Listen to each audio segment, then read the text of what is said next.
여러분, 코로나 시대에 교회가 예배를 못 드리게 하는 이 조치에 결국 코로나가 끝나고 나서 보니까요, 10,000개 정도의 교회가 문을 닫았다고 합니다. 그 10,000개 정도 교회가 문을 닫으면 거기 있던 성도들은 다 어디로 갔을까요? 다른 교회로 간 사람도 있겠지만요, 교회를 그참에 아예 안 나온 사람들도, 여전히 돌아오지 못한 사람도 꽤 많을 거예요. 이제 9월 달에 각 교단에 총회가 많이 있는데요, 총회에서 이제 각 교단의 교인 수가 이제 집계가 돼서 보고가 나올 거거든요. 그러면 각 교단의 교인 수가 얼마나 줄었는지가 분명하게 나올 텐데요. 여러분, 예배 자리에 열심히 나오는 것과 나오지 못한 것에 큰 차이가 있습니다. 이제 여름이 지나가고요, 좀 있으면 또 겨울도 오겠죠? 그러면 또 어떤 전염병이 또 새롭게 코로나 같은 병이 또 올지 모르겠습니다. 올해가 아니면 내년이나 또 내후년에라도 얼마든지 또 올 수 있죠?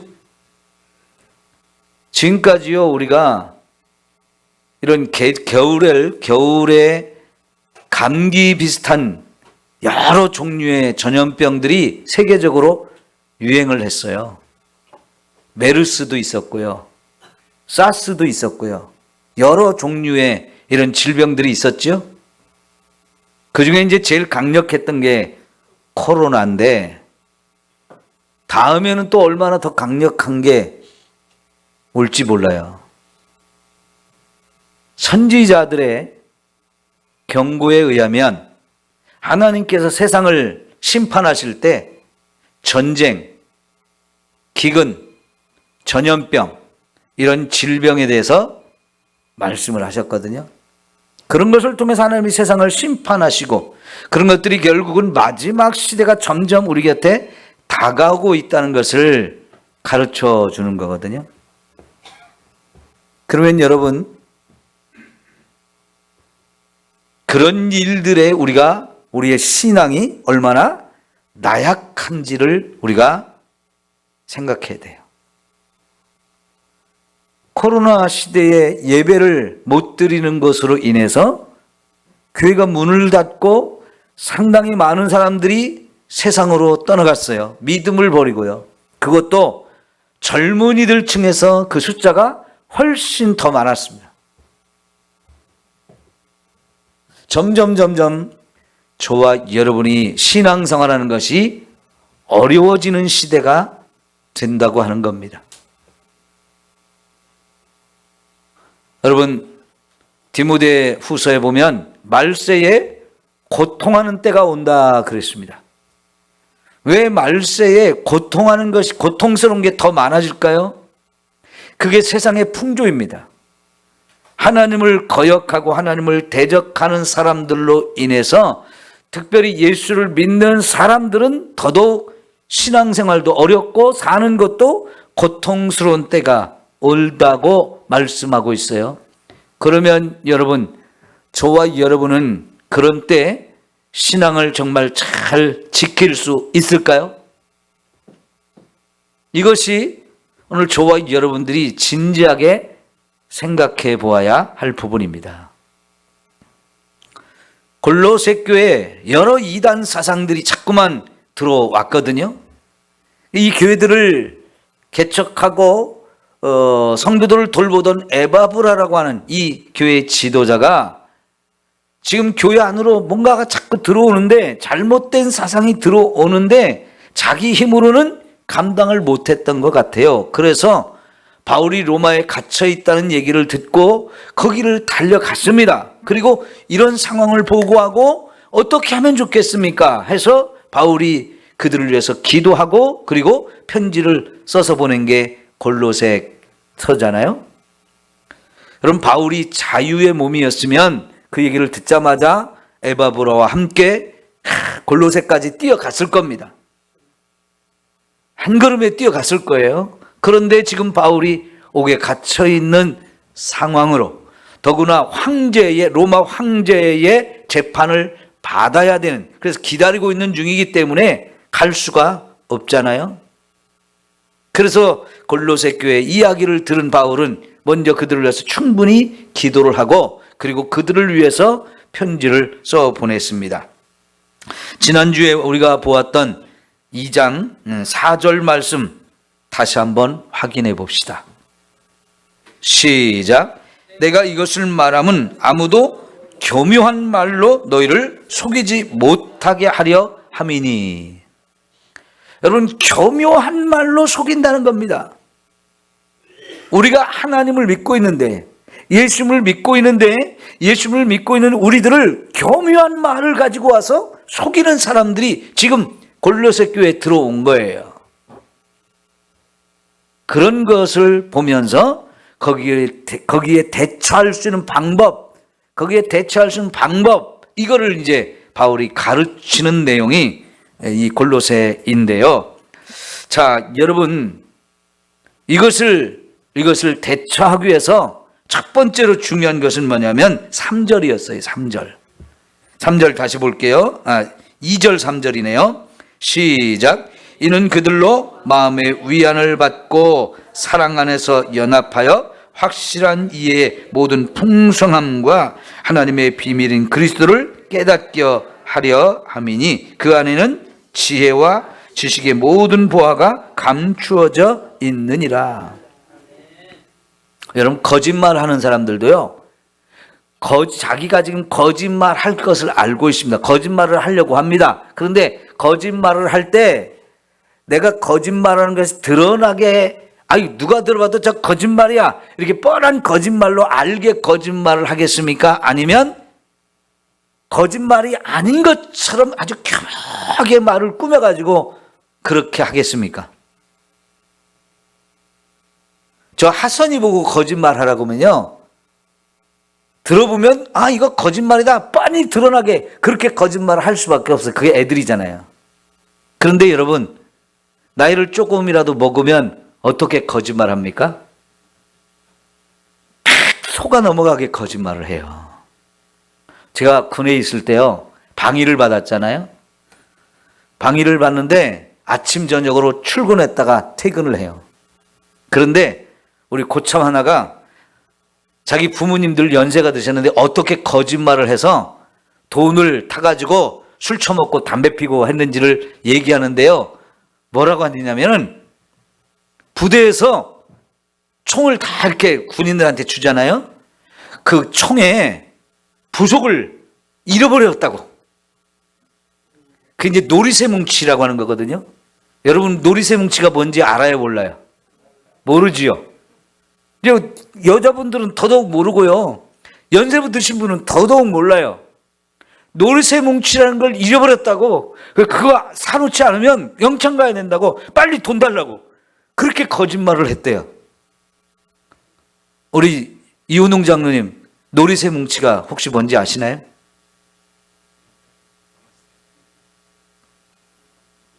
방아쇠를 당기면 빵! 총알이 나가도록 가서 팡 쳐주는, 그게 들어있는 뭉치예요. 그게 총에 굉장히 중요한 거예요. 총을 분해했다가 또 다시 조립하고 이런 걸 할 때 이 놀이새뭉치라는 걸 먼저 탁 빼거든요. 이게 굉장히 중요해요. 이게 없으면 총의 기능을 못해요. 근데요, 연세 드신 부모님이 아들이 무기 총에 그 부속을 잃어버려가지고 그거 안 사놓으면 영창 가게 생겼다고 그러니까요, 돈을, 그거 얼마냐고, 빨리 사줘야겠다고, 돈이 얼마냐고, 그러니까 몇십만 원을 든다고 그걸 탔다는 거예요. 여러분, 총 부속 잃어버렸다고요, 어디 가서 살 때 하나도 없습니다. 여러분, 총 부속을 어디 가서 산다면 그거 사다가 다 총 만들어갖고 쏘면 어떻게 해요? 우리나라는 어디를 가도요, 저 청계천에 가도요, 총 부속 어디 가도 살 수가 없어요. 아무리 잊어버렸다고 해도. 근데 모르니까요. 그런 거짓말을 해가지고요, 야, 돈 달라고 그래가지고 연세 드신 그 부모님한테 돈 받아 갖고 와서 술 처먹고 담배 피고 그랬대네요. 야, 거짓말도 그럴듯하게 해야 되는데 우리가 들으면 그거 진짜 배꼽 잡고 웃을 일인데요, 모르잖아요. 어른들은 그렇잖아요. 여러분, 거짓말도 그렇게 하려니까요, 그럴듯하게 하는 거거든요. 속아 넘어가게 해야 되는 거예요. 그러니까 이단들이 들어올 때 항상 그래요. 이단들이 들어올 때. 자, 오늘 오시기 전에 오늘 저녁이나 오늘 아침이나 어제 저녁에 뉴스를 보신 분들이 이런 뉴스를 들어봤을 거예요. 지금 대통령이 인권위원장을 새로 임명하려고 해서 지금 국회에서 그분에 대한 청문회를 하고 있어요. 청문회 하고 있는데 이분이 신실한 기독교인이에요. 근데 여러분, 지금까지 인권위원장은 어떤 사람들이 주로 했느냐면 동성애를 아주 적극적으로 찬성하는 그런 인물을 인권위원장으로 앉혀가지고 그 밑에 있는 직원들도 다 그런 사람들만 갖다 뽑아 앉혀놨어요. 그런데 이번에 대통령이 임명하려고 후보로 선정한 사람은요, 크리스찬으로서 동성애는 안 된다, 차별금지법 반대한다, 이런 생각을 가진 분이에요. 그러니까 그런 분을 이제 임명하려고 하니까 국회에서 인사청문회를 하는데 뭘 갖고 시비를 걸었습니까? 이 양반이요, 여기저기 다니면서 대법관을 하다가 퇴임을 했거든요. 그러니까 여기저기 교회에 초청을 받아가지고 강연도 하고 이런 게 많이 있었던 모양인데, 그때마다 나는 창조론을 믿는다, 진화론은 잘못된 거다, 동성애는 이거 성경에 위배된 잘못된 거기 때문에 나는 동성애 반대한다, 이런 얘기를 여기저기서 간증이나 강연이나 이런 걸 하며 다니셨던 것 같아요. 근데 그런 거 찾아보면 다 나오거든요. 그러니까 그런 거 가지고 이제 인권위원장 자격이 없다고 따져요. 여러분, 창조론을 믿고 진화론을 안 믿는 사람은 인권위원장 하면 안 됩니까? 동성애 반대하고 차별금지법 반대하는 사람이 인권위원장 되면 안 돼요? 청문회에서요, 국회의원들이 그걸 질문하면서 나 창조론 믿습니다, 그러니까요, 비웃어요. 대화가 안 통한다고, 이런 사람은 인권위원장 자격이 없다고 막 이러면서 몰아붙여요. 자, 여러분은 그런 분이 인권위원장이 되는 게 좋겠습니까? 안 좋겠습니까? 네? 여러분이 뉴스를 보면서 어떤 것이 성경적으로 맞는지를 판단할 수 있어야 돼요. 그런데 여러분, 언론에서 그 자꾸 보도를 하는 것, 그리고 그걸 국회에서 국회의원들이 그 양반을 몰아붙이면서 이런 사람은 인권위원장이 돼서는 안 된다고 하면서 공격하면서 그분이 대표하는 것이 창조론을 믿고 진화론을 안 믿고 차별금지법 반대한다는 얘기를 할 때마다 비웃고 조롱하고 무시하고 말이 안 통한다고 그러면서요, 이런 사람은 안 된다고 그래요. 자, 이런 뉴스를 들을 때 우리가 판단할 줄 알아야 된다는 거예요. 뉴스를 그냥 보면 안 되고요, 지금 저 사람이 지금 되어지는 일들이 정말 우리 예수 믿는 사람으로서 이게 옳은 일인가 그른 일인가를 우리가 판단할 수 있어야 돼요. 그래야 여러분, 오늘 여기 사도 바울이 4절에 말한 것처럼 누가 교묘한 말로 너희를 속이지 못하게 하라는 말이 그런 뜻이에요. 그 속지 않기 위해서 우리가 뭘 알아야 되느냐? 예수가 누구인지를 정확하게 알아야 된다는 겁니다. 예수가 누구인지를 정확하게 알면 우리가 저게 받아들일 얘기인지 거부할 얘기인지 분별을 할 수 있잖아요. 우리가 신앙생활하면서 말씀을 배우는 것은 바로 그런 걸 분별할 능력을 키우는 거예요. 왜? 그래야 내 믿음을 지킬 수 있으니까요. 자, 여러분, 그리고 나서 처방을 한 것이 6절, 7절 말씀이에요. 아까 우리가 읽었던 말씀. 사도 바울이 이 골로새 교회 성도들에게 주는 처방의 말씀. 자, 뭐라고 말합니까? 그러므로 너희가 그리스도 예수를 주로 받았으니 그 안에서 행하되 그 안에 뿌리를 박으며 세움을 받아 교훈을 받은 대로 믿음에 굳게 서서 감사함을 넘치게 하라. 자, 여러분이 아파서 병원에 의사를 찾아갔습니다. 그래서 의사가 주사도 놓고 이제 이 병은 무슨 병입니다 이렇게 진단도 내리고 그래서 처방을 내려서 약을 먹으라고 하세요. 그러면 여러분이 그까짓 거 약 뭐하러 먹어? 그럼 병원에 갈 필요가 있어요, 없어요? 의사가 처방을 내려서 그러면 그 처방전을 가지고 약국에 가서 약을 사가지고 약을 먹어야 돼요, 안 먹어야 돼요? 안 먹으려면 병원도 갈 필요가 없잖아요. 아프니까 치료받으려고 병원의 의사한테 가서 이 병은 이것이 원인이고 이렇게 어떻게 하면 고칩니다 하면서 약을 먹으라고. 그 약을 처방해서 처방전을 써줬는데 그까짓 거 약 안 먹을 거 그냥 나을 거야. 물론 그럴 수도 있죠. 그래도 나을 것 같지요. 하지만 대부분의 경우에는 처방전을 내려줬으면 돈을 들어도 약을 사 먹어야죠.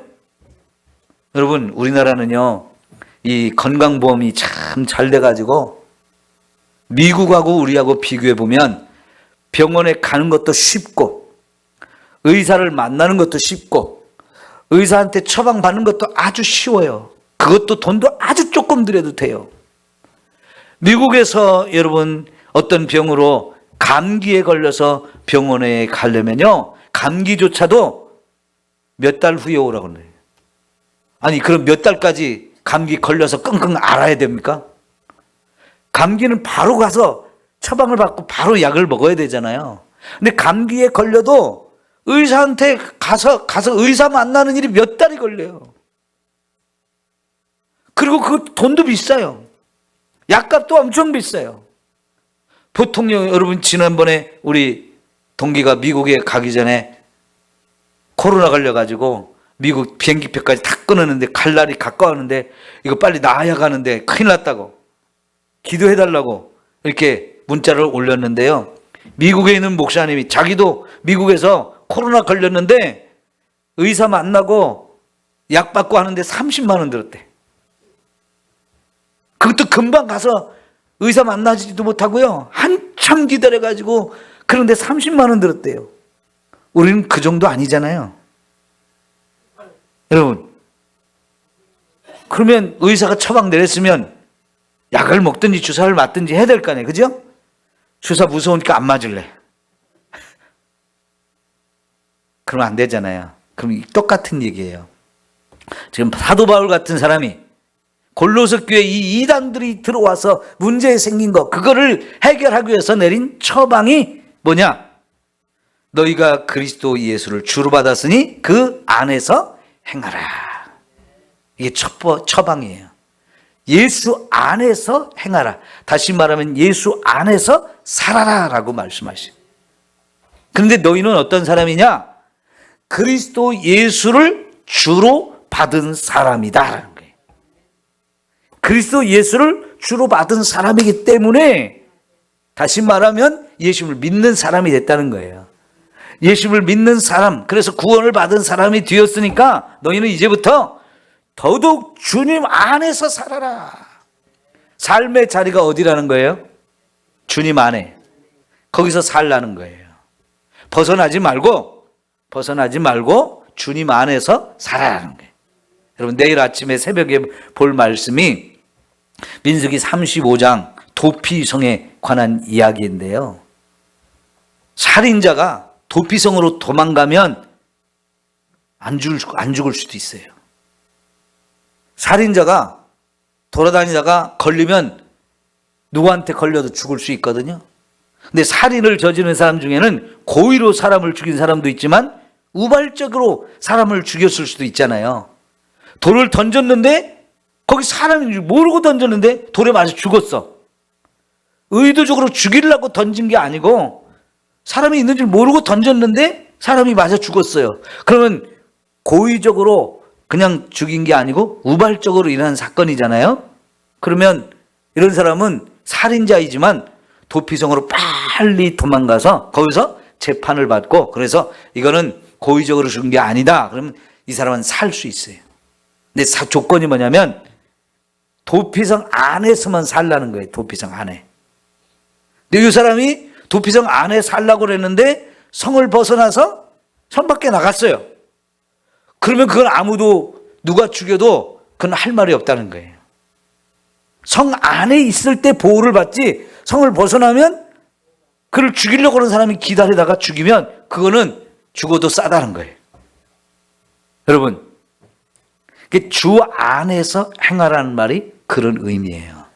주님 안에 있지 않으면 언제든지 이런 이단에게 잘못된 것에 빠져가지고 죽을 수 있고 멸망의 길로 갈 수 있다는 얘기예요. 주 안에 있다는 게 얼마나 중요한 얘기겠어요. 전에도 한번 말씀드렸지만요, 사도 바울이 가장 중요하게 여기고 가장 많이 쓰는 단어가 그리스도 안에서, 그리스도 안에서라는 말이에요. 왜냐하면 그리스도 안에는 우리가 필요한 모든 것이 다 있어요. 그리스도 안에는 너무너무 기가 막힌 보화가 있어요. 여러분, 여기 3절에 그 안에는 지혜와 지식의 모든 보화가 감추어져 있느니라. 모든 보화가 다 있대요. 어디에? 그 안에. 예수님 안에. 우리가 필요한 모든 것이 그 안에 다 있는데 거기를 벗어나면 죽는다는 거죠. 망한다는 거죠. 그러니까 그리스도 안에 있다는 게 너무너무 중요한데요. 자, 그래서 바울이 먼저 뭐를 말하냐면 너희가 그리스도 예수를 주로 받았으니 그랬어요. 이 말을 좀 생각해 봅시다. 여러분, 그리스도라는 말이 무슨 뜻이죠? 지난 주일날 오후에 배운 말씀을 한번 생각해 보세요. 그리스도는 이 말의 뜻이 뭐예요? 기름 부음을 받은 자라고 그랬어요. 기억나세요?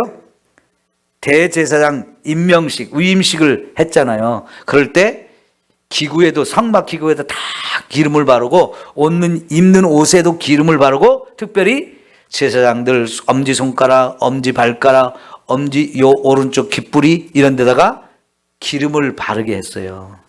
그 기름 부은다는 거, 기름을 바른다는 거, 그게 뭐냐면 성령을 붓는다는 것이고 특별한 직분을 주는 건데요. 그 모든 세 가지 직분, 왕권, 선지자권, 제사장권, 세 가지를 다 가지신 분이 예수님이라고 그랬죠. 그래서 그 예수님을 그리스도, 메시아라고 표현을 했는데 이 그리스도라는 말이 기름 부음을 받았다는 뜻이에요. 이 예수를 하나님께서 구약 시대부터 창세기 3장 15절부터 계속 보낸다 약속한 분이 그리스도이거든요. 그런데 그분이 진짜 오셨어요. 그분이 예수님이에요. 그래서 예수는 누구다? 그리스도다. 그리스도는 예수다. 이게 다 성립이 되어지는 거예요. 예수님이 그리스도라고 또 그리스도가 예수라고 이렇게 다 설명이 되어지는 말인데요. 이 그리스도라는 말은 그래서 아무한테나 붙이는 단어가 아니고 오직 예수님에게만 붙일 수 있는 단어예요. 왜요? 천하 인간의 구원을 얻을 만한 다른 이름을 우리에게 또 주신 적이 없었다고 그랬죠. 하나님이 우리 인간을 구원하기 위해서 보내주신 분은 오직 예수님 한 분밖에 없어요. 그 예수님을 믿어야만 우리가 구원을 받는 거예요. 여러분, 불교의 아주 우리나라의 아주 최근에 가장 유명했던 스님이 누구였죠? 네? 성철이라고 하는 스님이 돌아가셨잖아요. 근데 어쨌든 근대에 와서는요 제일 유명한 분이 성철 스님이에요. 그런데 이분이 무슨 말을 했냐면 예수를 믿는 사람은 천국 가고 안 믿는 사람 지옥 보낸다. 그거 말이 안 된다는 거예요. 이게 사람 안 믿었다고 지옥 보낸다? 그런 하나님이라면 자기가 지옥에 가서 거기 있는 사람들 구원하겠다고 그랬어요. 여러분, 나를 믿느냐 안 믿느냐 이거 가지고 천국 보내고 지옥 보내고 그런다면 그건 말이 안 되는 거죠. 그죠? 유병하기가 뭔데? 여러분이 저를 믿으면 천국 갑니까? 못 가죠? 안 믿었다고, 너는 유병하게 안 믿었으니까 지옥 보낼 거야. 여러분, 이거는 말도 안 되는 거기 때문에 할 것도 없지만은, 여러분, 예수님은 우리가 믿어도 되고 안 믿어도 되는 분이 아니고요. 그분을 믿느냐 안 믿느냐에 따라서 천국에 가느냐 지옥에 가느냐가 결정되는 거잖아요. 그죠? 왜요? 그 예수님은 우리와 똑같은 몸을 가진 우리와 똑같은 사람 중에 한 사람이지만은 그분은 그냥 사람이 아니에요. 하나님이 사람이 되어 오신 분이 예수님이기 때문에 그분이 우리를 구원하려고 하는 목적을 가지고 오신 유일한 분이기 때문에 그분을 믿어야만 천국까지, 안 믿으면 지옥에 가는 거예요. 여러분, 성철 스님이 지옥에 가서 한 사람이라도 구해가지고 천국으로 보냈을까요? 자기가 죽으면 이제 나 지옥에 간다, 그것도 무간지옥에 떨어진다 막 이렇게 하고 갔거든요. 그러니까 분명히 지옥 갔어요. 거기서 성철 스님이 한 명이라도 구해가지고 빨리 살아나, 내가 너 구해줄게, 이 세상으로 살려 보낸 사람이 있을까요? 아직 한 사람도 없죠. 이 세상도 못 보내는데 천국은 보낼 수 있을까요? 그 사람이? 뭔 자격으로? 자기도 지옥에 간 사람이.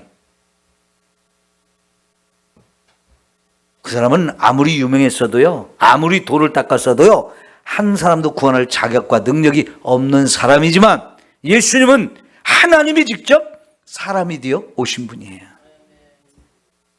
예수님은 우리를 구원하기 위한 목적을 가지고 오셨고, 하나님께서 세상을 이처럼 사랑하사 독생자를 주셨으니 누구든지 그를 믿으면 멸망하지 않고 영생을 얻게 하려 함이라. 여러분, 하나님께서 우리를 사랑하시기 때문에 죄를 지고 지옥에 멸망당할 인생이지만 그런 우리를 구원하려고 하나님이 자기 아들을 보내셨는데 그분이 예수님이란 말이에요. 우리가 볼 때는 우리와 똑같은 분이에요. 그렇지만 여러분, 그분은 죽었지만 다시 살아났어요. 어떻게 우리와 똑같습니까? 똑같지 않죠? 죽었지만 다시 살아나신 분인데, 그리고 하늘로 다시 올라가신 것을 생생하게 보여주신 분인데, 그분이 내가 다시 와서 너희를 또 아버지께로, 아버지의 나라로 데려가겠다라고 약속하시며 올라가신 분인데, 그분이 보기에는 나하고 똑같이 생겼지만 그분은 믿어도 되고 안 믿어도 되는 그런 분이 아닌 거예요. 반드시 그분밖에는 우리를 구원할 사람이 없어요. 그래서 반드시 예수님을 믿어야 되는 거지요. 이 예수님을 믿어야 되는 거지요. 그래서 그 예수님을 그리스도라고 하는 게, 그리스도, 메시아, 구원자, 구원자. 그래서 베드로도 주는 누구라고요? 그리스도시요, 살아계신 하나님의 아들이십니다. 예수님이 살아계신 하나님의 아들이기 때문에 그리스도가 될 수 있는 거예요. 하나님에 비해서 기름 부음을 받아가지고 저와 여러분을 구원할 자가 되셔서 이 세상에 오셨고요, 나는 너희를 구원하기 위해서 왔다라고 말씀하시면서 내가 너희를 구원하려면 반드시 십자가에 죽어서 너희들의 죄를 다 짊어지고 내가 대신 형벌받고 내가 대신 죽어서 너희들의 죄 문제를 해결해야만 너희를 구원할 수 있는데, 내가 이것 때문에 왔고 이것 때문에 십자가에 죽는다. 그러나 나는 죽는 것으로 절대 끝나지 않고 죽은 자 가운데서 다시 살아난다. 그래서 예수님이 그리스도가 되실 수 있는 거예요.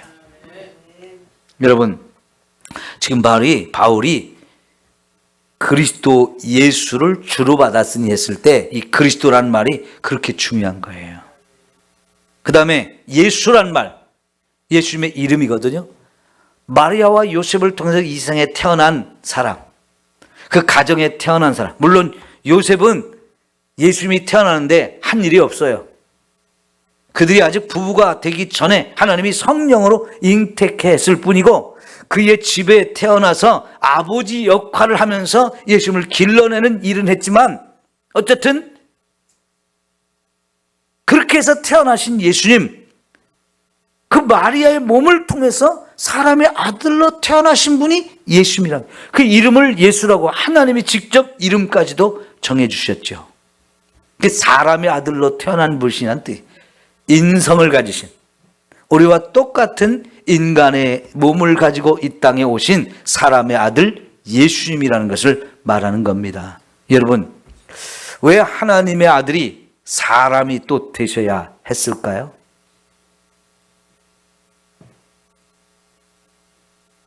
우리의 죄를 지고 가기 위해서인 거예요.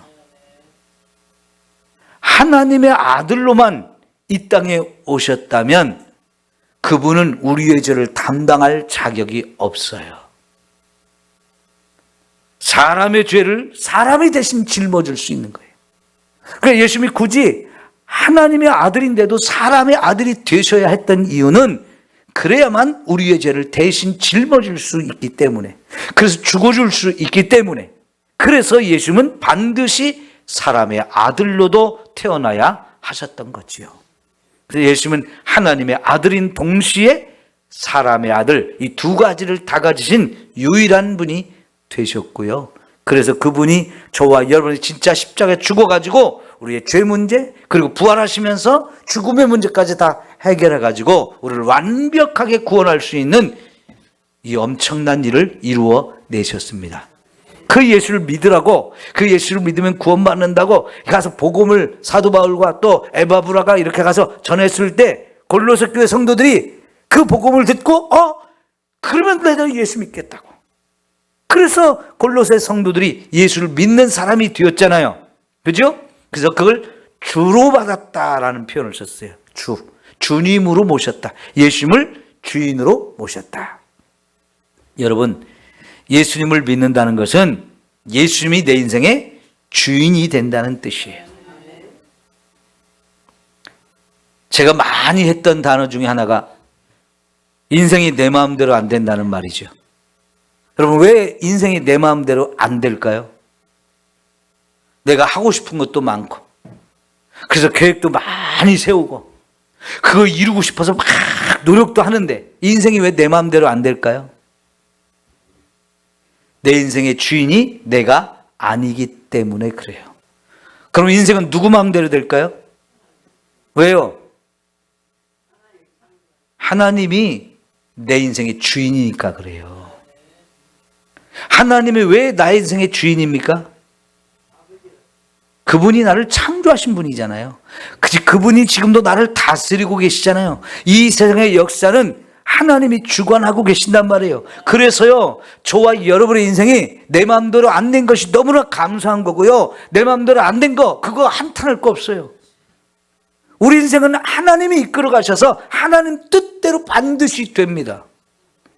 그래, 하나님 뜻대로 되는 인생이 제대로 되는 인생이고요, 그게 행복한 인생이고, 그게 바르게 사는 인생이에요. 그러니까 여러분, 우리가 하나님 뜻이 뭐지? 자꾸 물어보면서 하나님 이거 할까요? 말까요? 이걸 물어보는 거잖아요. 돈 들어서 못하겠는데요, 이게 아니고 하나님 뜻이면 돈 들어도 해야 되는 거죠. 내가 죽어도 해야 되는 거죠. 그래요, 안 그래요?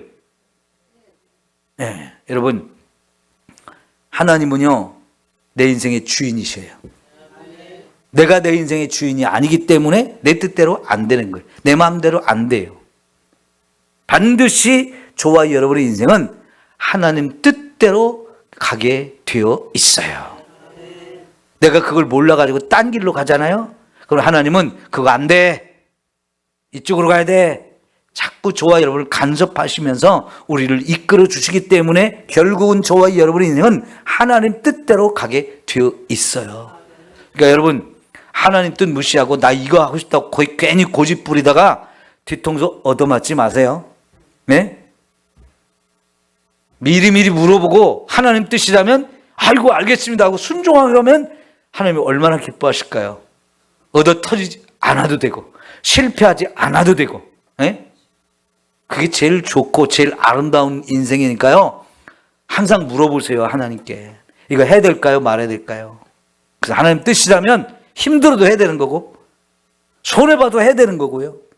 그런데 손해볼 것 같지만은 결국은 하나님이 저와 여러분을 가득 차워 주시어서 차고 넘치게 하셔요. 결코 손해난 일 없어요. 여러분, 예수를 믿는다는 것은 예수님이 우리 인생의 주인이 되어주시는 거예요. 그분이 나를 창조하신 분이기 때문에 나의 주인이에요. 그분이 나를 구원하셨기 때문에 나의 주인이 되어주시는 거예요. 창조한 이상 그분이 지금도 다스리고 통치하시며 이끌어 가시기 때문에 예수님이 나의 주인이 되시는 거예요. 여러분, 꼭 이 믿음 갖고 사시기를 축원합니다. 자, 그래서 그리스도 예수를 주로 받은 사람이라면 어떻게 살아야 된다? 주 안에서 행해야 된다. 주 안에서 살아야 된다. 이게 처방이에요, 처방. 처방이면 반드시 그렇게 해야죠. 아까 제가 약 먹는 얘기 했잖아요. 기껏 병원 가서 처방전 받아가지고 약도 사놓고 안 먹을래. 그러면 그것처럼 어리석은 사람이 어디 있어요? 고생해야죠. 다 나을 때까지. 네? 그럴 필요가 없잖아요. 가장 좋은 것은 하나님이 처방을 내려주신 대로 우리가 살면 가장 안전하고 가장 바른 길이요. 우리가 이단에게 속지 않고 이단에게 끌려가지 않는 그런 신앙생활을 할 수 있는 거잖아요. 여러분, 우리 천국 가는 길로 지금 가고 있죠? 네? 천국 가는 길로 가다가 이단에게 빠지면 천국 가겠어요? 못 가겠어요? 못 가요. 그런 문제예요. 우리 영생에 관한 문제예요. 사느냐 죽느냐 문제예요. 그럼 반드시 우리는 그리스도 안에 있어야 되고 거기서 살아야 돼요. 이 말은 결국은 뭐냐면 예수님과 날마다 동행을 하고 예수님처럼 살라 그랬어요. 자, 여러분, 갈라디아서 2장 20절에 뭐라고 그랬어요? 갈라디아서 2장 20절, 너무 유명한 말씀이잖아요. 내가 그리스도와 함께 십자가에 못 박혔나니. 못 박혔으면 어떻게 했어요? 죽은 거죠. 내가 예수님과 함께 십자가를 못 박혔대요. 그래서 죽었대요. 그런즉 이제 내가 산 것이 아니고 나는 죽었고 내 안에 누가 사셔요? 예수님이 사신 것이라 그랬어요. 굉장히 중요한 말씀이에요.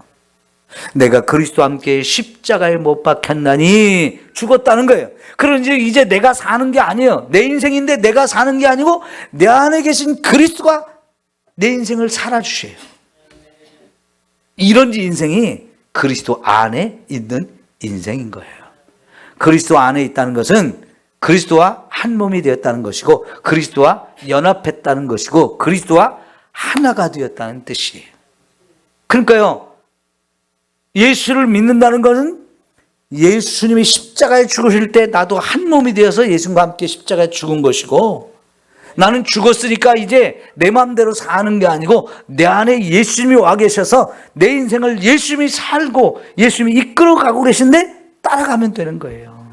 그게 바로 그리스도 안에 사는 인생이죠. 그러면요, 주님을 닮아가고 주님의 뜻을 이루어가는 기가 막힌 삶을 살게 되어지는 거죠. 이게 최고의 인생이에요. 최고의 인생.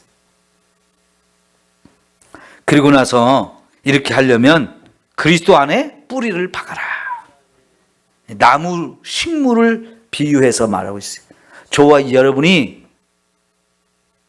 시냇가에 심은 나무와 같이 되면 사철 푸르게 되고 계속 사철 또 열매를 풍성하게 맺을 수 있는 삶이 되어진다고 그랬잖아요. 네? 그러니까 이 시냇가에 심겨진 나무가 제일 복받은 나무인데요. 그것이 바로 예수 그리스도 안에 사는 인생. 그래서 그 안에 뿌리를 깊이 받으라 그래요. 그리고 하나는 뭐냐면 세움을 받아라 그랬어요. 세움을 받아라. 이건 건물을 세우는 걸 말하는 거예요. 건물을 기초부터 세워야 되거든요. 기초. 여러분, 희한하게 우리는 집을 좀 그리라고 하면요, 도화지 위에 집을 그리라고 하면 지붕부터 그려요.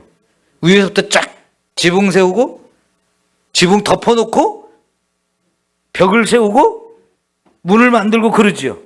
원래 집 그렇게 짓는 사람이 있어요? 없죠. 근데 이상하게 그림 그리려면 지붕부터 그려. 그런데요, 내가 얼마 전에 어떤 목사님을 만났는데, 그 목사님은요, 어려서부터 그림을 그리라고 하면, 나무를 그리면요, 뿌리부터 그렸대요. 희한해요. 나무를 그리는데 뿌리부터 딱 그려가지고, 그 뿌리 다 그린 다음에 줄기를 이렇게 세우고, 그 다음에 잎사귀 이렇게 그리고, 거기에 꽃도 피게 하고, 과일도 맺게. 자기는 어렸을 때 늘 그렇게 그림을 그렸대요. 그래서 선생님이 자기가 그린 그림을 항상 뽑아서 이거 잘 그렸다고 하면서 상도 주고 대회를 나가게 해줬대요.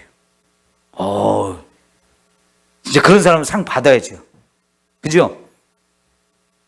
근데 우리가 집을 밑에서부터 기초부터 놓고, 그 다음에 벽체 세우고, 지붕 세우고, 이러면 진짜 상 받아야 될 것 같아요. 여러분, 집이라고 하는 거, 기초가 튼튼해야 그 튼튼한 기초 위에 튼튼한 집을 지을 수 있잖아요. 그런데요, 가장 튼튼한 기초가 어디냐? 예수님이라는 거예요. 네? 반석 위에